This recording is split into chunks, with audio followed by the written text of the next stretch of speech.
ప్రపంచంలోనే అతిపెద్ద ఐలాండ్ ఉందంటే అది గ్రీన్లాండ్ మాత్రమే. అసలు దీని ఏరియా మొత్తం కూడా 21 లక్షల స్క్వేర్ ఫీట్ వరకు అయితే ఉంటుంది. కానీ అసలు షాకింగ్ విషయం ఏంటంటే ఇందులో 80% కంటే ఎక్కువ భాగం మొత్తం మంచు కింద దాగి ఉంది. అంటే బయట కనిపించేది చాలా తక్కువ అన్నమాట.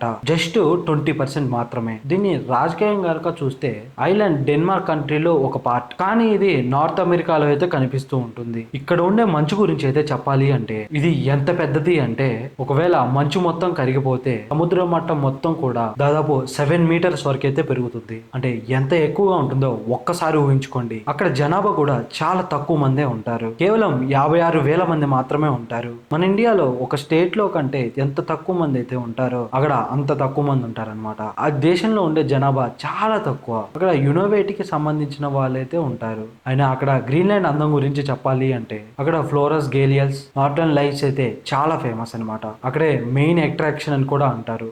మీరు కూడా వీడియోస్లో ఫొటోస్లో వాటిని చూసే ఉంటారు. అవి ప్రపంచవ్యాప్తంగా ఉన్న టూరిస్టులను అయితే చాలా అట్రాక్టివ్ చేస్తాయి. కానీ నిజానికి గ్రీన్లాండ్ అంటే మంచుతో నిండిన ఒక ఎడారి మాత్రమే. అది మాత్రమే కాదు, ఇది ఎన్నో రహస్యాల్ని దాచుకున్న అండ్ ఎక్సలెంట్ అట్రాక్టివ్ ప్లేస్ అనమాట. ఆఫ్టర్ ఆల్ ఒక ఈగ అదృష్టాన్ని తీసుకొస్తుంది అంటే అవును అనే చెప్పాలి. అది ఎందుకు అంటే ఒక చిన్న ఈగ వల్ల ఒక గోల్డ్ ప్లేయర్ కి అయితే 1 కాదు 2 కాదు ఏకంగా 18 కోట్ల రూపాయలు అయితే వచ్చాయి. ఇది ఎలా జరిగిందో చెప్తాను, మీరైతే నిజంగా ఆశ్చర్యపోతారు. ఒక ఫేమస్ గోల్డ్ ప్లేయర్ అయితే ఉన్నాడు.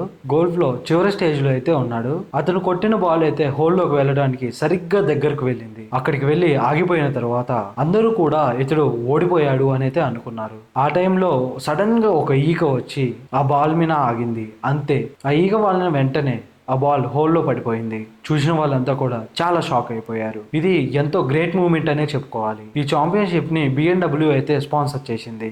అది అమెరికాలో అయితే జరిగింది. ఇదంతా చూసిన తర్వాత ఆ గోల్ఫ్ ప్లేయర్కి అయితే క్రెడిట్స్ ఇవ్వచ్చా అని చాలా మందికి అయితే డౌట్ వచ్చింది. కానీ గోల్ఫ్ రూల్స్ ఏం చెప్తున్నాయి అంటే గాలి, నిప్పు లేదా ఏదైనా ప్రకృతి జీవి అది బంతిని కదిలిస్తే అది ప్లేయర్ అదృష్టం లాగే చూస్తారు, కానీ అది ఒక ఫౌల్ లాగా అయితే అస్సలు చూడరు. ఎందుకంటే మనం ఈగలకైతే ట్రైనింగ్ ఇవ్వలేం లేదా వర్షాన్ని రమ్మనలేం, ఆపలేం కదా.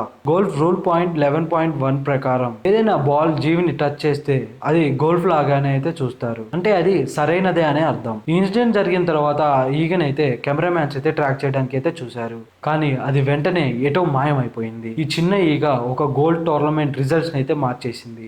సైన్స్ లో బటర్ఫ్లై ఎఫెక్ట్ అనే ఒక థియరీ అయితే ఉంటుంది కదా. ఒక చిన్న బటర్ఫ్లై అయితే రెక్కలాడిస్తే ప్రపంచంలో మరో చోట వాతావరణం అయితే మారిపోతుంది అని. అంటే ప్రతిదీ దానికి కనెక్ట్ అయి ఉంటుందన్నమాట. సో అదే విధంగా ఈ ఇన్సిడెంట్ ని బటర్ఫ్లై ఎఫెక్ట్ కాదు కానీ ఇది ఒక ఫ్లై ఎఫెక్ట్ అని అయితే పిలుస్తున్నారు. ఇండియాలో పోలీసులు అసలు కంట్రోల్ తప్పిపోయారని జనాలైతే ఇప్పుడు చాలా గొడవ చేస్తూ ఉన్నారు. వాళ్ళు చేసే పని వల్ల జనాల టైం అయితే చాలా వేస్ట్ అయిపోతుందని చాలా మందికి అయితే అనిపిస్తుంది. ఇంకొంతమంది అయితే అయ్యో వాళ్ళు చేసేది పిచ్చి పని కాదు, ఎంతో మంచి పని అయితే చెప్తున్నారు.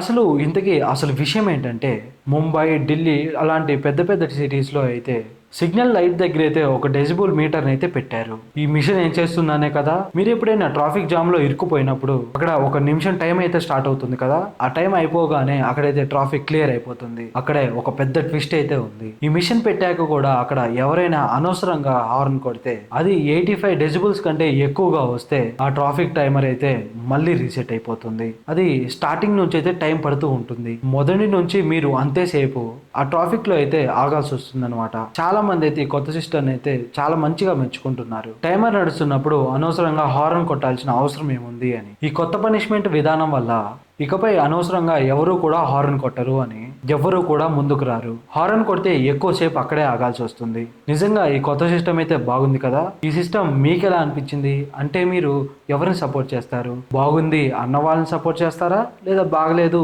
అన్న వాళ్ళని సపోర్ట్ చేస్తారా? ఇదైతే నాకు చాలా బాగానే నచ్చింది. దీనివల్ల నాయిస్ పొల్యూషన్ అయితే చాలా వరకు అయితే కంట్రోల్లోకి వస్తుంది. దీని గురించి మీ ఒపీనియన్ అంటే కామెంట్ సెక్షన్ లో అయితే కామెంట్ చేయండి.